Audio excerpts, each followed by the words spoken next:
Finally KE ಕಡೆಯಿಂದ ನಿಮ್ಮ KCET second round provisional result ಮತ್ತು ನೀಟ್ ಸ್ಟೂಡೆಂಟ್ಸ್ಗೆ ಫಸ್ಟ್ ರೌಂಡ್ ಪ್ರಾವಿಷನಲ್ ರಿಸಲ್ಟ್ನ KE ಅವರು ಅನೌನ್ಸ್ ಮಾಡಿದ್ದಾರೆ.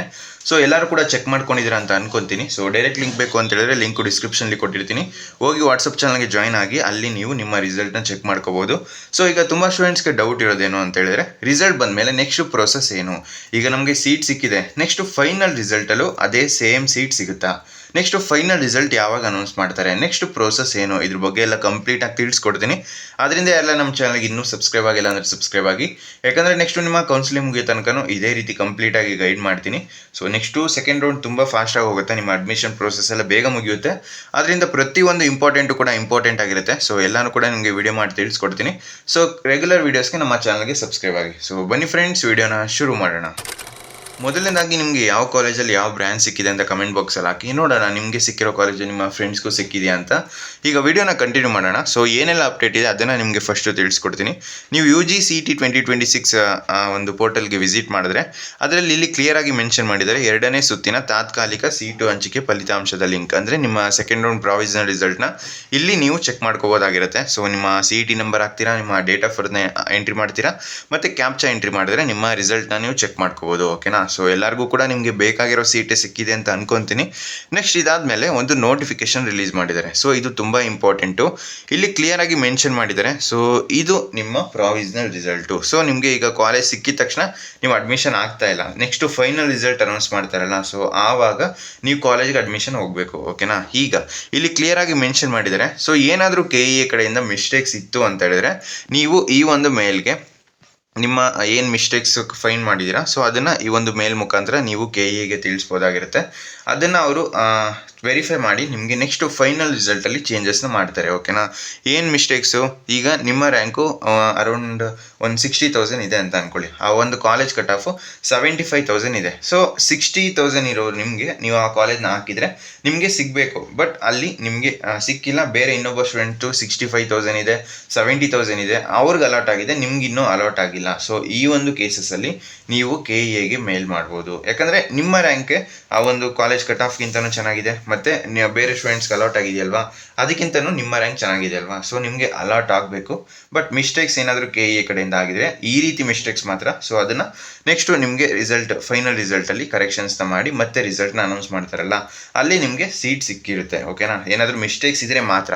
ಮತ್ತು ಈಗ ನೀವು ಆಪ್ಷನ್ಸ್ನೇ ಎಂಟ್ರಿ ಮಾಡಿಲ್ಲ, ಸೊ ಈ ರೀತಿ ಮಿಸ್ಟೇಕ್ಸ್ ಇದೆ, ನಂಗೆ ಸೀಟ್ ಸಿಕ್ಕಿಲ್ಲ, ಈ ರೀತಿ ಏನಾದರೂ ಮೇಲ್ ಮಾಡಿದ್ರೆ ಅವರು ಅದನ್ನು ಕನ್ಸಿಡರ್ ಮಾಡಲ್ಲ. ಯಾಕಂದರೆ ನೀವು ಆಪ್ಷನ್ಸ್ನೇ ಎಂಟ್ರಿ ಮಾಡಿಲ್ಲ ಅಲ್ವಾ, ಕಾಲೇಜ್ನೇ ಎಂಟ್ರಿ ಮಾಡಿಲ್ಲ ಅಂದರೆ ನಿಮಗೆ ಸಿಸ್ಟಮು ಅಲಾಟ್ ಮಾಡೋದಿಲ್ಲ. ಸೊ ಯಾರಿಗೆಲ್ಲ ಮಿಸ್ಟೇಕ್ಸು KE ಕಡೆಯಿಂದ ಆಗಿರುತ್ತೆ, ಸೊ ಅಂಥ ಸ್ಟೂಡೆಂಟ್ಸ್ಗೆ ಮಾತ್ರ ನೀವು ಏನಾದರೂ ಅಬ್ಜೆಕ್ಷನ್ಸ್ನ KEಗೆ ಮೇಲ್ ಮಾಡಿದ್ರೆ ಅವರು ಕರೆಕ್ಷನ್ಸ್ನ ಮಾಡ್ತಾರೆ. ಓಕೆನಾ? ನೆಕ್ಸ್ಟು KE ವೆಬ್ಸೈಟ್ನಲ್ಲಿ ಸೀಟು ಹಂಚಿಕೆ ಕುರಿತು ಕಾಣಿಸಿಕೊಳ್ಳುವ ಸೂಚನೆಗಳು, ಅಧಿಸೂಚನೆಗಳು ಮತ್ತು ಪ್ರಕಟಣೆಗಳನ್ನು ಸರಿಯಾದ ರೀತಿಯಲ್ಲಿ ಅನುಸರಿಸದ ಕಾರಣ ಉಂಟಾಗುವ ಯಾವುದೇ ಕ್ರಮ ಪರಿಣಾಮಗಳಿಗೆ KE ಜವಾಬ್ದಾರವಾಗುವುದಿಲ್ಲ. ಅಂದರೆ ಈಗ KE ಕಡೆಯಿಂದ ಕರೆಕ್ಟಾಗಿ ನಿಮಗೆ ಅಪ್ಡೇಟ್ಸ್ನ ಕೊಡ್ತಾ ಇರ್ತಾರೆ, so time to time. But ನೀವು ಅದನ್ನು ಟೈಮ್ ಟು ಟೈಮ್ ಫಾಲೋ ಮಾಡಲಿಲ್ಲ ಅಂದರೆ, ಈಗ ಅವರು ಒಂದು ಶೆಡ್ಯೂಲ್ನ ರಿಲೀಸ್ ಮಾಡ್ತಾರೆ ಅಂದ್ಕೊಳ್ಳಿ, ಅಥವಾ ಫೀಸ್ ಪೇಮೆಂಟ್ ಲಿಂಕ್ನ ರಿಲೀಸ್ ಮಾಡ್ತಾರೆ, ಅಥವಾ ಚಾಯ್ಸ್ ಎಂಟ್ರಿ ಲಿಂಕ್ನ ರಿಲೀಸ್ ಮಾಡ್ತಾರೆ. ಸೊ ಅದನ್ನು ನೀವು ಕರೆಕ್ಟಾಗಿ ಟೈಮ್ ಟು ಟೈಮ್ ಅಪ್ಡೇಟ್ ಮಾಡಬೇಕು. ಇಲ್ಲ ಅಂತ ಹೇಳಿದ್ರೆ ನಿಮಗೆ ಸಿಕ್ಕಿರೋ ಸೀಟ್ ಕ್ಯಾನ್ಸಲ್ ಆಗೋ ಚಾನ್ಸಸ್ ಇದೆ.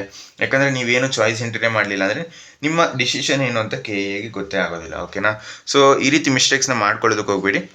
ಇಷ್ಟು ನಮ್ಮ ಚಾನಲ್ನ ಫಾಲೋ ಮಾಡಿ, ಏನೇ ಅಪ್ಡೇಟ್ ಬಂದರೂ ಕೂಡ ನಿಮಗೆ ಸಿಂಪಲಾಗಿ ಅರ್ಥ ಆಗೋ ರೀತಿ ಎಕ್ಸ್ಪ್ಲೈನ್ ಮಾಡ್ತೀನಿ. ನೆಕ್ಸ್ಟು ಅಭ್ಯರ್ಥಿಗಳು KE ವೆಬ್ಸೈಟ್ಗೆ ಆಗಿಂದಾಗಲೇ ನವೀಕರಣಗಾಗಿ ಭೇಟಿ ನೀಡಲು ತಿಳಿಸಲಾಗಿದೆ. ಅಂದರೆ ನೀವು ಪದೇ ಪದೇ ದಿನಕ್ಕೆ 1-2-3 ಸಲ KE ವೆಬ್ಸೈಟ್ನ ಚೆಕ್ ಮಾಡ್ತಾ ಇರಿ.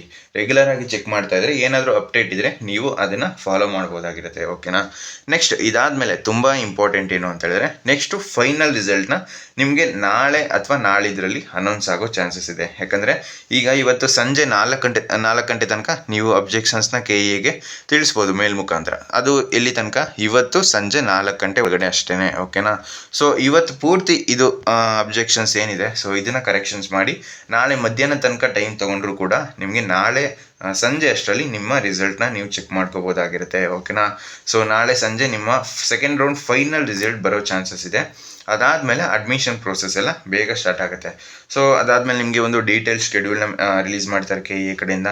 ಆ ಒಂದು ಶೆಡ್ಯೂಲಲ್ಲಿ ನಿಮ್ಮ ಚಾಯ್ಸ್ ಎಂಟ್ರಿ ಯಾವಾಗ ಸ್ಟಾರ್ಟ್ ಆಗುತ್ತೆ, ಲಾಸ್ಟ್ ಡೇಟ್ ಏನು, ಮತ್ತು ನಿಮ್ಮ ಫೀಸ್ ಪೇಮೆಂಟ್ ಲಾಸ್ಟ್ ಡೇಟ್ ಏನು, ಮತ್ತು ಕಾಲೇಜ್ ಅಡ್ಮಿಷನ್ ಆಗೋದಕ್ಕೆ ಲಾಸ್ಟ್ ಡೇಟ್ ಏನು, ಇದ್ರ ಬಗ್ಗೆ ಕ್ಲಿಯರ್ ಆಗಿ ಮೆನ್ಷನ್ ಮಾಡಿರ್ತಾರೆ. ಸೊ ಅದನ್ನೆಲ್ಲ ನೀವು ಕರೆಕ್ಟಾಗಿ ಫಾಲೋ ಮಾಡಲೇಬೇಕು.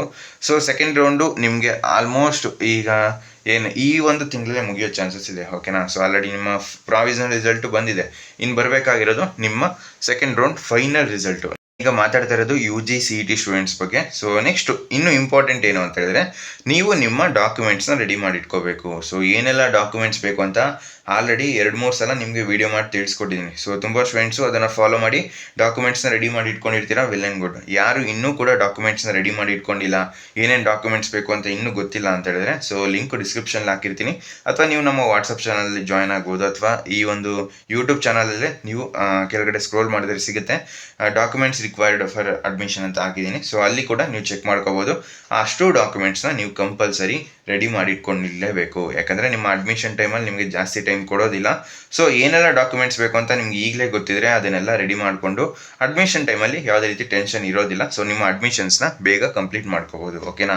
ನೆಕ್ಸ್ಟು ಅದೇ ರೀತಿ ಫೀಸ್ ಪೇಮೆಂಟು. ಸೊ ನಿಮ್ಗೇನಾದರೂ ಈಗ ಸಿಕ್ಕಿರೋ ಸೀಟ್ ಬೇಕು ಅಂತ ಹೇಳಿದ್ರೆ ನೀವು ಕಂಪಲ್ಸರಿ ಫೀಸ್ ಪೇಮೆಂಟ್ ಮಾಡಲೇಬೇಕು. ಈಗ ನಾನು ಹೇಳ್ತಾ ಇರೋ CET ಸ್ಟೂಡೆಂಟ್ಸ್ ಬಗ್ಗೆ. ಸೊ ನೀವು ಕಂಪಲ್ಸರಿ ಫೀಸ್ ಪೇಮೆಂಟ್ ಮಾಡಿದಾಗ ಮಾತ್ರ ನಿಮಗೆ ಸಿಕ್ಕಿರೋ ಸೀಟು ಕನ್ಫರ್ಮ್, ನೀವು ಆ ಕಾಲೇಜಿಗೆ ಅಡ್ಮಿಷನ್ ಆಗ್ತೀರಾ. ಬೇಕು ಅಂದರೆ ನೀವು ಥರ್ಡ್ ರೌಂಡಲ್ಲೂ ಕೂಡ ಪಾರ್ಟಿಸಿಪೇಟ್ ಮಾಡ್ಬೋದು, ಓಕೆನಾ. ಸೊ ಚಾಯ್ಸ್ 4 ಮಾಡಿದ್ರೆ ನಿಮಗೆ ಸಿಕ್ಕಿರೋ ಸೀಟ್ ಕ್ಯಾನ್ಸಲ್ ಆಗುತ್ತೆ. ಬೇಕಾದರೆ ನೀವು ಕೂಡ ಥರ್ಡ್ ರೌಂಡಲ್ಲಿ ಪಾರ್ಟಿಸಿಪೇಟ್ ಮಾಡ್ಬೋದು, but rules and regulations change ಆಗುತ್ತೆ ಥರ್ಡ್ ರೌಂಡಲ್ಲಿ. ನಿಮಗೆ ಅದ್ರ ಬಗ್ಗೆ ನೆಕ್ಸ್ಟು ವಿಡಿಯೋ ಮಾಡಿ ತಿಳಿಸ್ಕೊಡ್ತೀನಿ. ಸೊ ನಿಮಗೆ ಈಗ ಸಿಕ್ಕಿರೋ ಸೀಟ್ ಬೇಕೇ ಬೇಕು ಅಂತ ಹೇಳಿದ್ರೆ ನೀವು ಫೀಸ್ ಪೇಮೆಂಟ್ ಕಂಪಲ್ಸರಿ ಮಾಡಲೇಬೇಕು. ಸೊ ನಿಮಗೆ ಒಂದು 3-4 ಡೇಸ್ ಟೈಮ್ ಕೊಡ್ಬೋದು ಫೀಸ್ ಪೇಮೆಂಟ್ ಮಾಡೋದಕ್ಕೆ. ನಾನು ಮ್ಯಾಕ್ಸಿಮಮ್ ಹೇಳ್ತಾ ಇರೋದು, ಯಾಕಂದರೆ ಜಾಸ್ತಿ ಟೈಮ್ ಉಳಿದಿಲ್ಲ KEವರೆಗೂ. ಈಗ ಥರ್ಡ್ ರೌಂಡು ಆದಷ್ಟು ಬೇಗನೆ ಸ್ಟಾರ್ಟ್ ಮಾಡಬೇಕು, ಅದರಿಂದ ಸೆಕೆಂಡ್ ರೌಂಡ್ ಬೇಗ ಮುಗಿಸ್ತಾರೆ. ಸೊ ನೀವು ಡಿಲೇ ಮಾಡೋದಕ್ಕೆ ಹೋಗ್ಬೇಡಿ, ನಿಮ್ಮ ಫೀಸ್ ಪೇಮೆಂಟ್ನ ರೆಡಿ ಮಾಡಿ ಇಟ್ಕೊಂಡಿರಿ. ಆಮೇಲೆ ಇನ್ನೊಂದು ಇಂಪಾರ್ಟೆಂಟ್ ವಿಷಯ ಏನು ಅಂತ ಹೇಳಿದ್ರೆ, ನೀವು ಕಾಲೇಜ್ಗೆ ಕಾಲ್ ಮಾಡಿ ಡೆವಲಪ್ಮೆಂಟ್ ಫೀಸ್ ಎಷ್ಟಾಗುತ್ತೆ ಅಂತ ಕಂಪಲ್ಸರಿ ಕೇಳಲೇಬೇಕು. ಈಗ ಯಾವುದೋ ಪ್ರಾವಿಷನಲ್ ರಿಸಲ್ಟ್ ನಿಮಗೆ ಸಿಕ್ಕಿರುತ್ತೆ ಕಾಲೇಜು, ಸೊ ಆ ಒಂದು ಕಾಲೇಜೇ 99% ನಿಮ್ಮ ಫೈನಲ್ ರಿಸಲ್ಟಲ್ಲೂ ಸಿಗುತ್ತೆ, ಓಕೆನಾ. ಸೊ ಆ ಒಂದು ಕಾಲೇಜ್ಗೆ ಕಾಲ್ ಮಾಡಿ, ನಾನು ಈ ರೀತಿ ಅಡ್ಮಿಷನ್ಗೆ ಬರ್ತಾ ಇದ್ದೀನಿ, ಏನೇನು ಡಾಕ್ಯುಮೆಂಟ್ಸ್ ಬೇಕು, ಮತ್ತು ಫೀಸ್ ಪೇಮೆಂಟ್ ಎಷ್ಟಾಗುತ್ತೆ, ಸೊ ಡೆವಲಪ್ಮೆಂಟ್ ಫೀಸ್ ಎಷ್ಟಾಗುತ್ತೆ. ಈಗ ಗೌರ್ಮೆಂಟ್ ಫೀಸ್ ಅಲ್ಲೇ ಮೆನ್ಷನ್ ಆಗಿರುತ್ತೆ ಈ ಒಂದು KE ಅಲಾಟ್ಮೆಂಟ್ ರಿಸಲ್ಟ್ ಬಂದಿರುತ್ತಲ್ಲ ಆ ಒಂದು ಶೀಟಲ್ಲಿ. ನೆಕ್ಸ್ಟು ಡೆವಲಪ್ಮೆಂಟ್ ಫೀಸ್ ಎಷ್ಟು ತೊಗೊತೀರಾ, ಸೊ ಟೋಟಲ್ ಫೀಸ್ ಎಷ್ಟಾಗುತ್ತೆ, ಈ ರೀತಿ ನೀವು ಕಾಲೇಜ್ಗೆ ಕಾಲ್ ಮಾಡಿ ವಿಚಾರಿಸ್ಕೊಳ್ಳೇಬೇಕು. ಇಲ್ಲ ಅಂತ ಹೇಳಿದ್ರೆ ನೆಕ್ಸ್ಟು ಅಲ್ಲಿಗೆ ಹೋದಾಗ ಅವ್ರು ಏನಾದ್ರು ಡೆವಲಪ್ಮೆಂಟ್ ಫೀಸ್ ಕೇಳಿದ್ರಿ ಅಂತ ಹೇಳಿದ್ರೆ ಅಲ್ಲಿ ಟೆನ್ಷನ್ ಆಗೋದ್ರ ಬದಲು ಈಗಲೇ ವಿಚಾರಿಸ್ಕೊಳ್ಳಿ, ಓಕೆನಾ. ಸೊ ಅರ್ಥ ಆಯಿತು ಅಂತ ಅನ್ಕೊತೀನಿ. ಬೇರೆ ಏನಾದರೂ ಡೌಟ್ಸ್ ಇರೋ ಕಮೆಂಟ್ ಬಾಕ್ಸಲ್ಲಿ ತಿಳಿಸಿ. ಸೊ ಫ್ರೆಂಡ್ಸ್, ಈ ವಿಡಿಯೋ ನಿಮ್ಗೆ ಇಷ್ಟವಾಗಿತ್ತು ಅಂದರೆ ಲೈಕ್ ಮಾಡಿ, ಕಮೆಂಟ್ ಮಾಡಿ, ಮತ್ತು ನಿಮ್ಮ ಫ್ರೆಂಡ್ಸ್ಗೆಲ್ಲ ಈ ವಿಡಿಯೋನ ಶೇರ್ ಮಾಡಿ. ಮತ್ತು ನಿಮಗೆ ಯಾವ ರೀತಿ KEಗೆ ಮೇಲ್ ಮಾಡೋದು ಗೊತ್ತಾಗ್ತಾ ಇಲ್ಲ ಅಂತ ಹೇಳಿದ್ರೆ ಬೇಕಾದರೆ ನೀವು ಕಮೆಂಟಲ್ಲಿ ಹಾಕಿ, ನಾನು ಅದ್ರ ಬಗ್ಗೆ ಒಂದು ಸಪ್ರೇಟ್ ಡೆಡಿಕೇಟೆಡ್ ವಿಡಿಯೋ ಮಾಡಿ ತಿಳಿಸ್ಕೊಡ್ತೀನಿ. ಸೊ ಯಾವ ರೀತಿ ಫಾರ್ಮ್ಯಾಟ್ ಇರಬೇಕು ಮೇಲ್ ಮಾಡಬೇಕಾದ್ರೆ, ಮತ್ತು ಯಾವ ರೀತಿ ನೀವು ನಿಮ್ಮ ಪ್ರಾಬ್ಲಮ್ನ ಮೆನ್ಷನ್ ಮಾಡಬೇಕು. ಸೊ ಇದ್ರ ಬಗ್ಗೆ ಡೌಟ್ಸ್ ಇರುತ್ತೆ ಆಬ್ವಿಯಸ್ಲಿ. ನೋಡೋಣ ಎಷ್ಟು ಸ್ಟೂಡೆಂಟ್ಸ್ಗೆ ಮಿಸ್ಟೇಕ್ಸ್ ಆಗಿದೆ KE ಕಡೆಯಿಂದ, ಅದನ್ನು ನೋಡಿ ನಿಮಗೆ ವಿಡಿಯೋ ಮಾಡಿ ತಿಳಿಸ್ಕೊಡ್ತೀನಿ. ಅದಾದಮೇಲೆ ಈಗ ನೆಕ್ಸ್ಟು ಏನೇ ಅಪ್ಡೇಟ್ ಬಂದರೂ ಕೂಡ ನೀವು ನಮ್ಮ ವಾಟ್ಸಪ್ ಚಾನಲ್ಗೆ ಜಾಯ್ನ್ ಆಗಿದ್ರೆ ಅಲ್ಲಿ ಪ್ರತಿಯೊಂದು ಅಪ್ಡೇಟ್ನು ಕೂಡ ನಿಮಗೆ ಪೋಸ್ಟ್ ಮಾಡ್ತಾ ಇರ್ತೀನಿ. ಸೊ ಅಕಸ್ಮಾತ್ ಏನಾದರೂ ವಿಡಿಯೋ ಮಾಡೋಕ್ಕಾಗಲಿಲ್ಲ, ಬ್ಯುಸಿ ಇದೆ ಅಂತ ಹೇಳಿದ್ರೆ ಅಲ್ಲಿ ಕೂಡ ನಾನು ಪೋಸ್ಟ್ ಮಾಡ್ತೀನಿ. ಸೊ ಆವಾಗ ನೀವು ಏನಾದರೂ ಅಪ್ಡೇಟ್ ಇದ್ದರೆ ತಿಳ್ಕೊಬೋದಾಗಿರುತ್ತೆ. ಸೊ ಅರ್ಥ ಆಯಿತು ಅಂತ ಅನ್ಕೊತೀನಿ. ಬೇರೆ ಏನೇ ಡೌಟ್ಸ್ ಇದ್ದರೂ ಕಮೆಂಟ್ ಬಾಕ್ಸಲ್ಲಿ ಹಾಕಿ, ನಾನು ರಿಪ್ಲೈ ಮಾಡೋದಕ್ಕೆ ಟ್ರೈ ಮಾಡ್ತೀನಿ.